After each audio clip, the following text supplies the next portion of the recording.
Hey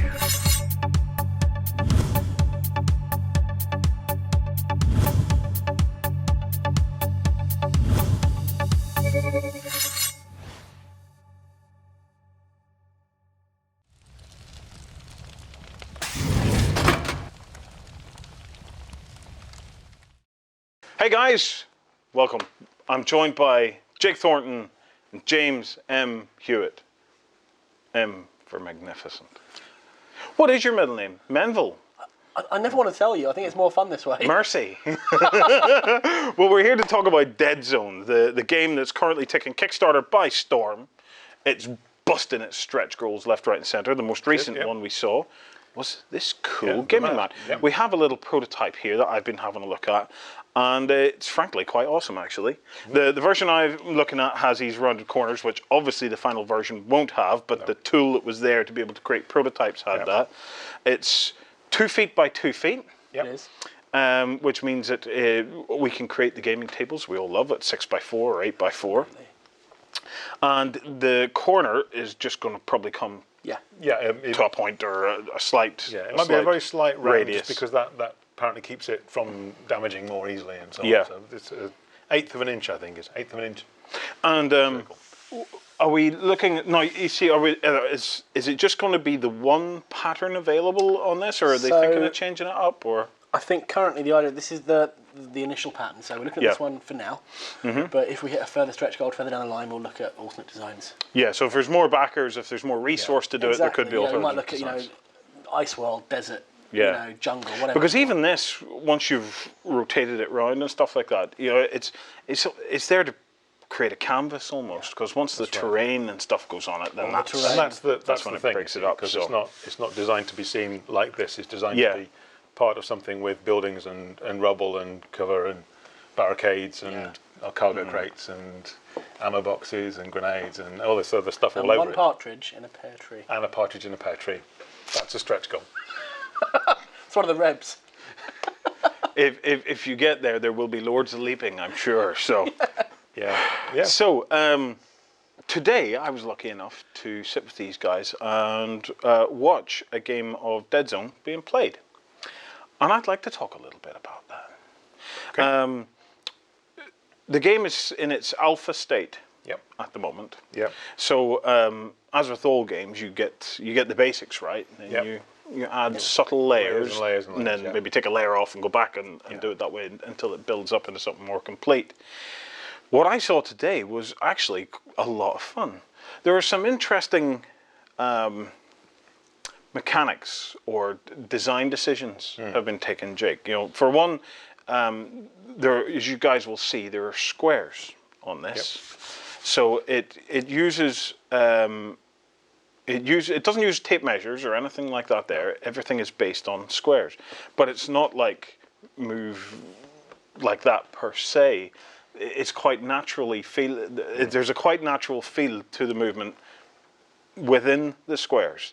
That sounds really strange, but Jake, try and explain it, because maybe you can demonstrate it, but it still feels natural. You still feel like you're moving units in and out of cover and stuff like that. It still feels very much kind of like a skirmish game. Yes. But it's simple, like a board game.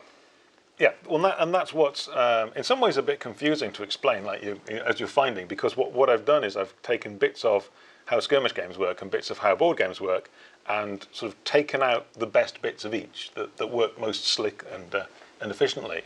So the reason why we've got a grid on this to measure movement, take the Forcer Captain for example, he's in this square, he wants to move 1, he moves to the next square. But the important thing is he can be anywhere in this square to start with, and when he moves he can be anywhere in here.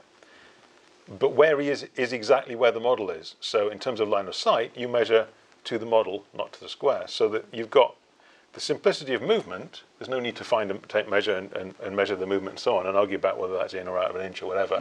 You move a square. It's dead simple. So you take out the tape measure bit there. But when you come to line of sight, you've got the exact positioning. So if you've got a building, you can just peer around the corner, or you can hide completely behind it, or you can use the building, use the environment, use the scenery you've built up to position the models in such a way that they look like they are using the cover and interacting with the terrain in the way that you would expect them to. Now, you were talking about line of sight. This game doesn't use, now let me get this straight. Yep. It doesn't use true line of sight, because that's a phrase that you're not so fussed on. I'm going to rechristen this the truest line of sight. Well, so, and let me try and explain this. It uses truest line of sight because it's from the model's eye view, but it's as simple as it could be. If you can see any part of the model, you can have a shot at it. However, if you can see the entirety of the model, including the base, the entirety of it, then you get a bonus. Truest. Truest. So the norm is that you're shooting a guy who stood slightly behind a wall or crouching behind a thing. So that in a skirmish game, this kind of depth of terrain, density of terrain rather, that's the normal scenario. When you're shooting at people, normally you'd expect them to be, the shot would be through a window, over a barricade, half exposed target around the corner, whatever. So normally you can't see the whole model. So on occasions when you do get a clear line of sight, a clear shot at the whole of the target, then you get a bonus. But the assumption is to reduce the number of modifiers you have, the assumption is whatever is normal. So you go, well, most shots, 80-90% of the shots, you don't get a clear shot. Well, the beauty of this for me, though, is we're playing with stationary little figures, okay? And everything is an abstraction of what this would be in an ideal world, where everything would be running around crazy and doing its thing, and you'd be shouting commands at it.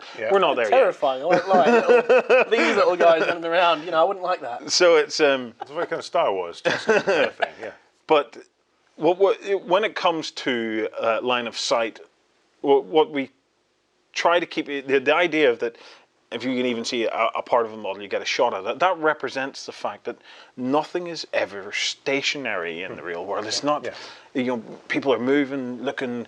It demonstrates that he's there. You do know he's there because the guy's left a bit of his gun. He hasn't hid everything, so you're going to pummel rounds at it and see if it happens. Pop his head around that corner, you're going to shoot him. You're just waiting for him. So it models that so nicely. In fact, it models it so well.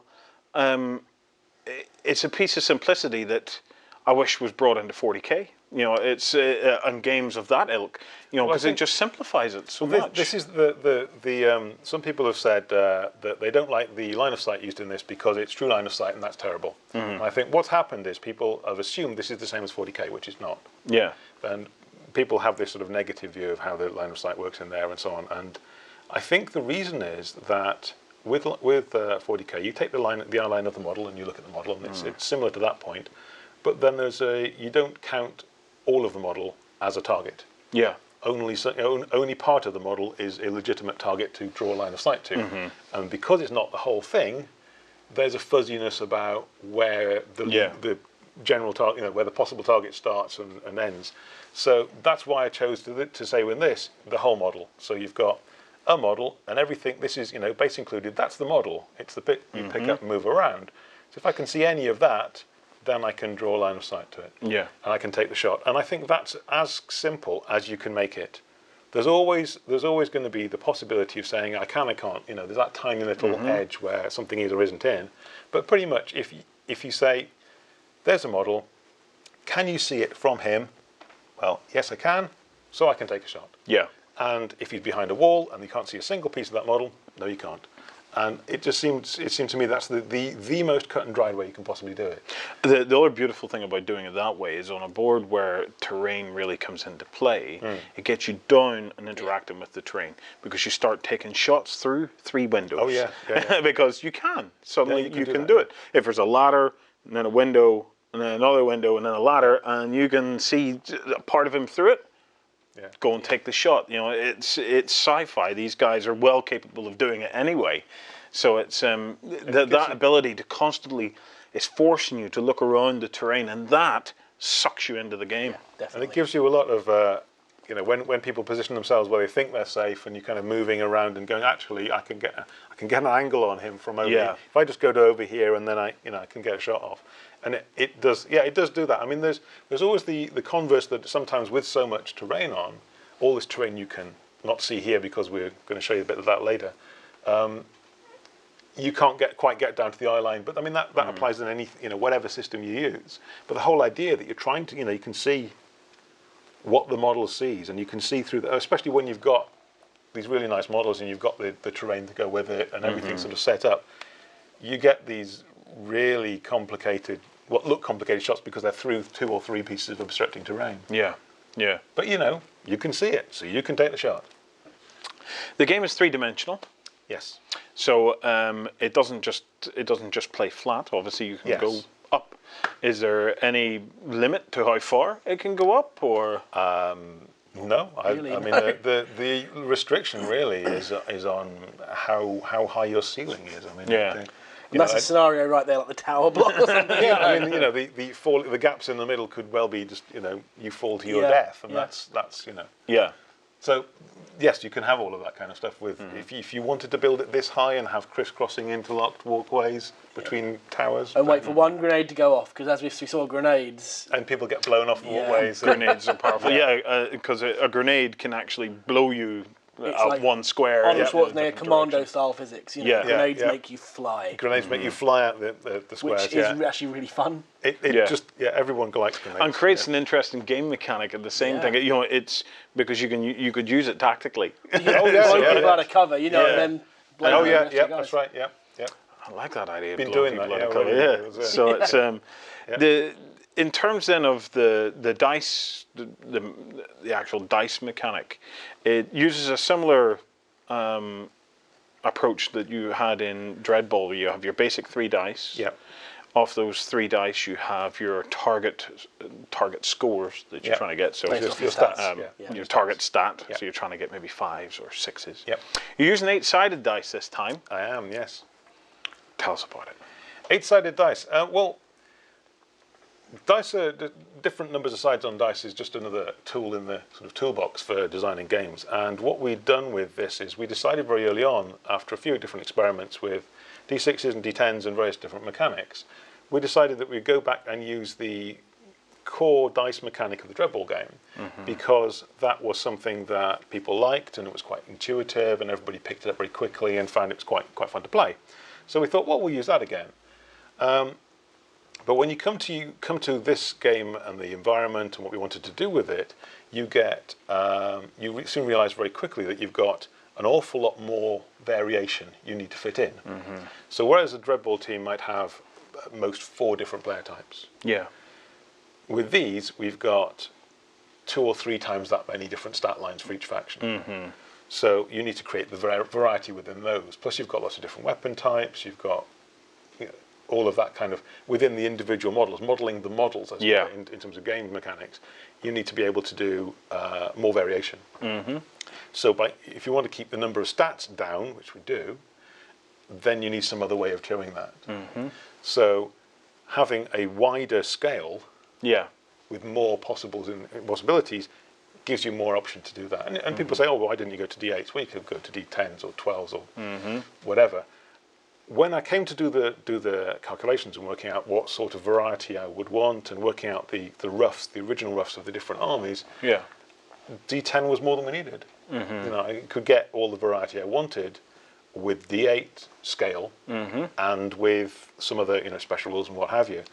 And so I thought, well, why take more than you need? Why go to D10 when D8 works fine? And with all good design decisions, sometimes the other elegant aspects of it come out later on. For example, one that I saw whenever if a grenade was here and blowing this guy in a random direction, you just happen to go 1, 2, 3, 4, 5, 6, 7, 8. And you can very quickly get the D6 in Dreadball. Very get random directions. So. Okay, D6 on Dreadball works on hex. This works on on the grid. And also, because if we need to randomly place something, D8, anywhere on the board. Reference, So it's quite fortuitous in some ways. But it's basically the essence is if I'd been designing it from scratch without any reference to anything else, I would probably be using D6s. Just because the number of variations in the way you use dice, whether you're using 1 dice or several dice and adding dice or subtracting dice and with modifiers, or whether you've got rerolls or whether you've got comparative rolls and opposed rolls and so on. There's so many ways you can use them that there's not often I regard there's not often a reason why you would go to D10s, D12s, whatever, purely on a mechanical basis. You might decide that D10s were more science fiction, so for some reason, so you'd want to use them. But I think on the whole, you just go, well, what's the best tool for the job? In this case, it's D8s. So it also makes a difference because we're rolling up 8s. We're rolling up like Dreadball rolls up D6s, rolls 6s up. You roll up 8s, and if you roll up 8s, it's more likely to happen than rolling up 10s, and everyone likes roll-ups. Because they explode. Yeah, these dice explode along with grenades. So exploding 8s, this is the other thing about it, and this is for heroic moments. Yeah. Yes. I'm a massive, massive fan of one little guy could be the hero. Thank you. Because he could explode. He could explode those.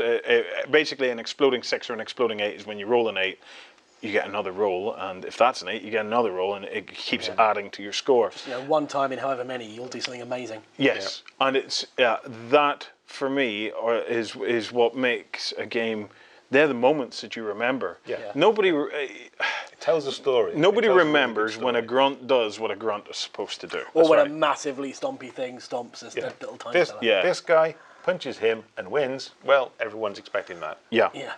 But a grunt, when he doing something extraordinary, then, after having moved through a booby trap or a grenade or something like that, they're the moments that you remember. They're the moments that you and your mates have a laugh about. So that one mechanic alone, you could pretty much, in my opinion, throw that into any game and it'll make that game better. I think it's like MSG. Yeah, it's just shake that stuff on there.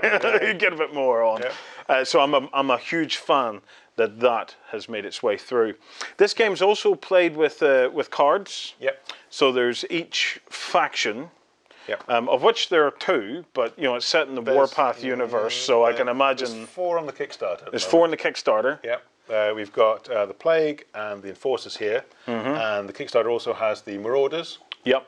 And the Rebels.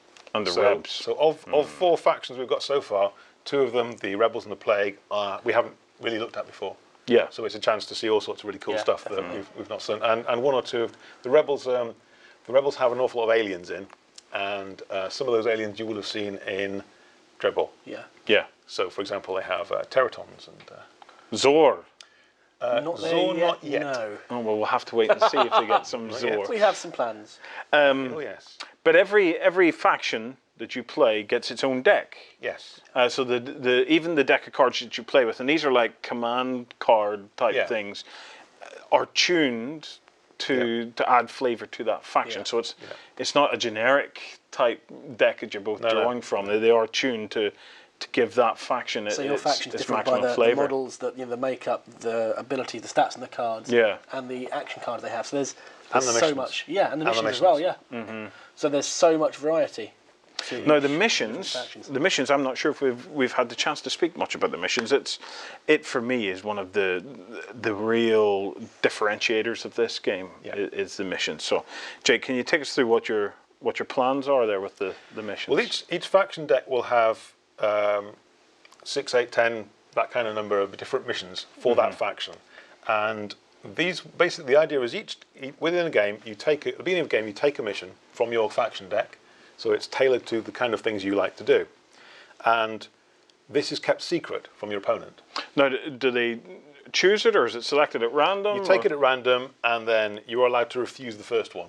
And but then you're stuck with the second one, whatever that is. But you are allowed to say, sir, actually, we haven't got any engineers, we can't do that. So, right, okay, we'll bin that, we'll have again. Okay. So it's taken at random, so you're not quite sure what you're going to get. You kind of know the kind of stuff that's in there, but, and you can refuse the one you really don't want. But you've got a secret mission, they've got a secret mission. Now what the mission card tells you is what you get victory points for. And the objective of the game is to get to a fixed number of victory points first, let's say 10. So first person to get to 10 victory points declares their mission and says, look, I've got 10 victory points, there you go, top them up, kill these people, capture that objective, move the men off the other side, whatever it was I was trying to do. So what that does is several things. One of them is it means that you've got to play quickly, because you don't know how well the other person is doing. They could be on 9 points, hunting down their 10th. You could both be winning. You could both be doing 9 points. You don't know where they are. You don't know how close they are until they say they've won. So you can't just sit back and hope. You can't sit back and watch. You've got to make sure that you're going forwards, doing whatever it is your mission might be. And it's hard to tell what they're doing, because things like the common things that missions will involve, like killing the enemy, will have different values in different missions. So if my mission is to cleanse the area of the enemy, then I'll get lots of points for killing things and nothing for objectives. If my mission is to find the downed piece of equipment, or the scout pod's gone missing somewhere, it's an objective, I've got to find objective C, then killing is nice, because the enemy, we're only going to have to kill the enemy eventually, but actually the mission I'm on now, so I could get 5 points for finding the right objective, but only 1 for each of the kills. So of course I'm doing fighting and killing the bad guys and running around doing stuff, but the other guy doesn't necessarily know what I'm up to. Which also gives you the opportunity for deliberately... I'll just fix that, you carry on. Which also gives the opportunity for deliberately trying to mislead the enemy. By going for an objective that you don't really need, just so that he will put his effort, to draw him into the trap. So that he then comes to try and stop you, and you spring the trap and lamp him with that. So the missions are secret. The missions are a driver for the speed of the game. And also they give you a reason to play again in character. Because the rebels are never very well equipped. They're always looking for resources. So when they get the opportunity to go into the Deadzone and ransack the Imperial, what are they called? Corporation. The corporation. That's what they call it. Say the enforcer bases. They're not enforcer bases. They're corporation bases. When they get an opportunity to ransack that stuff, there's equipment within the game that are lying around on the board, and they can pick that stuff up and they can run away with it. And that could be, their mission could be just scavenge. And that's what they're after. But people pick stuff up normally because it's useful. So how can you tell whether they're just doing that or they're actually doing their mission, and how well are they going, and so on? Let's talk a little bit about the background to the game. The background? Okay. Yes. The meaningful bit. The bit meaningful that we love. bit. So from as I understand it, it's all real. These kind of plagues, these kind of, they happen on the outer worlds and stuff like that. Right. This is not the stuff you find in the big shiny glittery cities where the Dreadball stadiums are. No, so it's on the outer worlds. And if something is detected, the corporation will send in equipment, machinery. They'll put this big concrete slab structure down, and then they drop these basically containers full of equipment. They're there already. All right. Okay. What you have is the places where the plague outbreaks happen are places where the corporation is exploring. It's expanding into. It's places they've got forward expansions, mining colonies. They've got scout bases. They've got recon. They've got that kind of probes and scouts and stuff. So what we have in this kind of what this map represents is the sort of if you imagine a sort of temporary forward base like you've seen in the news of the military bases that they build, they're all very much the same kind of thing. This is your Camp Bastion type thing. Camp Bastion. They put down kind of Hesco matting. They put down. They make themselves a set of cookie cutter Lego buildings. It's a modular system. It's a modular system. So the idea is that you get your constructor bots to build yourself a kind of flat concrete expanse, and then you plonk your habtain, as they call them. They will tessellate in cubes, so they're containers when you're shipping stuff there. And when you get there, you take all the stuff out and then reconfigure them as buildings and living blocks. So it's a modular building system as well. But when you're building it, when you get the kit is a series of 3-inch square tiles that all clip together. So you can clip them together into cubes, into towers, into anything you like. So zero waste. Well, very very close to zero waste. Yeah, it's an efficient. Yes. I mean, in terms of background, it's a kind of zero waste system, because if you're shipping stuff from planet to planet across stars, then you don't want to be carrying lots of bubble wrap and brown boxes and stuff like that. You want everything to be as efficient as possible, and reusing all of your containers as buildings. Now, seems sensible. To to have that on the board, Deadzone has its own terrain system, which effectively is that. The terrain system is a series of components that you can put together in almost any fashion you want and create any kind of structures from that. We have a quick video clip for you guys. This is a video clip showing how the actual terrain system goes together. We'll bring that up to let you have a look at it.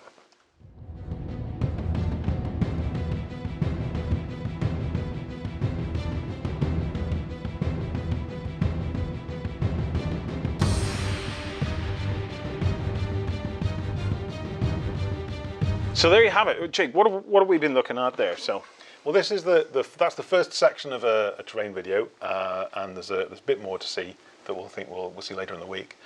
What this is showing is the terrain elements are all based on a 3-inch square grid. So most elements are either 3-inch squares, or they're half that size, 1.5 by 3, so they can make walkways and so on. And they all have these little connectors that clip them together. So everything has spaces on each side, and you can clip them together, so they'll stand up quite solidly on the table. And you've got a mixture of. Do you not have to glue it together then? It clips. Oh, so you can flat pack the whole thing again. Yep. Oh wow! And build it up differently next time, and put it down, and so. And you got ladders and bits and pieces, and buttresses. Some of the clips have actually got bits of like ladder. The ladders are actually a clip as well. So not all the clips are just just a peg. There. Some of them are struts and supports and what have you.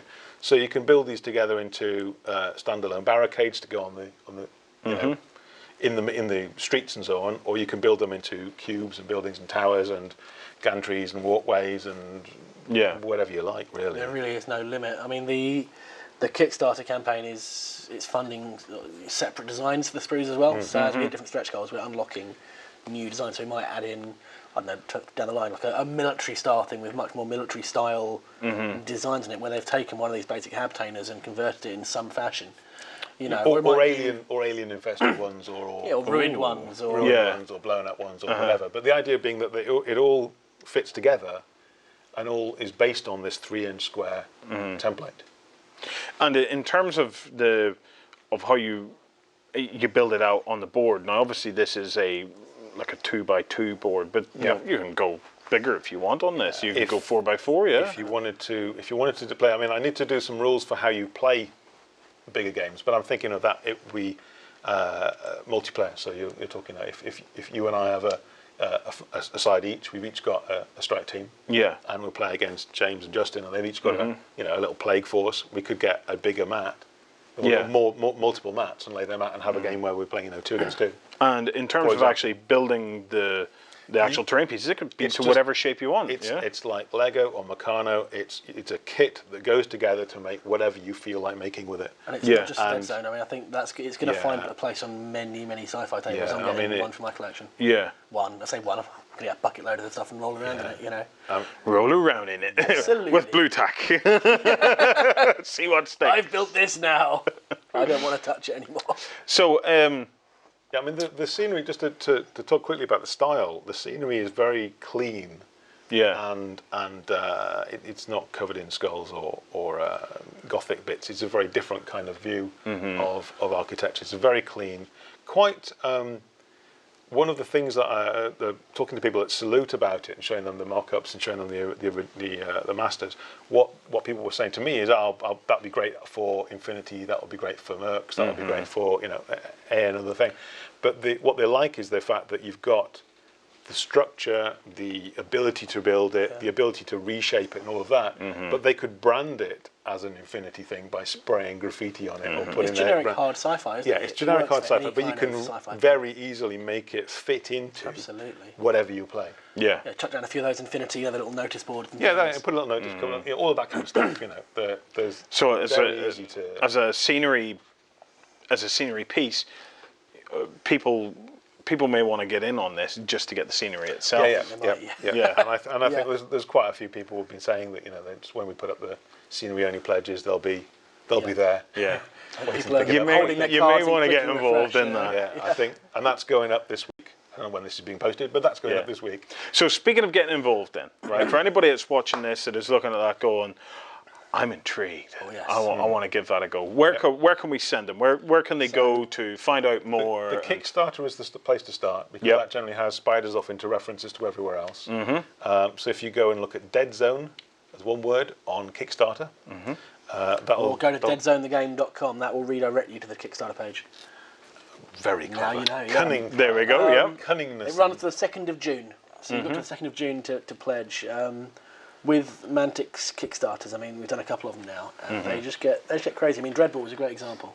Yeah. Where it just got more and more, just full of stuff. For your money. So the best way to do it really is to get on there and pledge on the Kickstarter. It'll be available in the shops later in the year. I think we're looking at around about November, I want to say. November or December, I can't remember. I think it says December delivery, I think. Yeah, so even if you get it for your Kickstarter... If I can step in there, these guys might be saying November, December, but remember, things can overrun. So it's... overrun. They can. Mantic hasn't overrun on a project yet, I don't think. Yeah. But if you want to get in there first, it sounds to me like the Kickstarter's the way to go. If you want to get in there first, and you want to get a whole bucket load of extras for free, it's probably the way to go. If you're teetering and you think you will go it, it's probably worth your while just to go down the Kickstarter route on this one. I think there's going to be an awful lot of extra goodies in these by the time we get to the end of it. There's already a ton, and it's there is already crazy. extra We've only bunch got of stuff. a week and a half in, and it's There's already a whole bunch of stuff extra on there. Yeah. Well, guys, we will be covering more on Deadzone certainly as it starts to shape up. It's because it's one of those projects, it's kickstarting, so it's evolving so quickly. We don't know at this stage just what the end goal is going to look like. So, but we will keep in touch with the guys. We'll try and get them back in and get some updates and keep you guys up to speed. The alpha rules are available for people to play through. So if you're interested in testing the alpha rules, now bear in mind the alpha rules are missing some layers. There are layers to add into this, and there will be changes and tuning to. Yeah, that's right. And there's an awful lot. One of the things that the alpha rules have got is they've got basically a little bit of most of the rules, so you can see how it works. So there are 5 different troop types available across 2 armies, and in the final version there will be something like 8 to 10 troop types within each army. So there's massively more expansion within the types of things, but that doesn't make the game more complicated. It just gives you more choice. Yeah. Well, guys, thanks for watching. Head on over to the Kickstarter to check out Deadzone, and we will do our best to kidnap these guys and bring them down here from Mantic HQ to try and get an update as soon as possible. We've been here for weeks. If you have any questions, get them in the comments below. Thanks for watching, guys. Thank you. Thank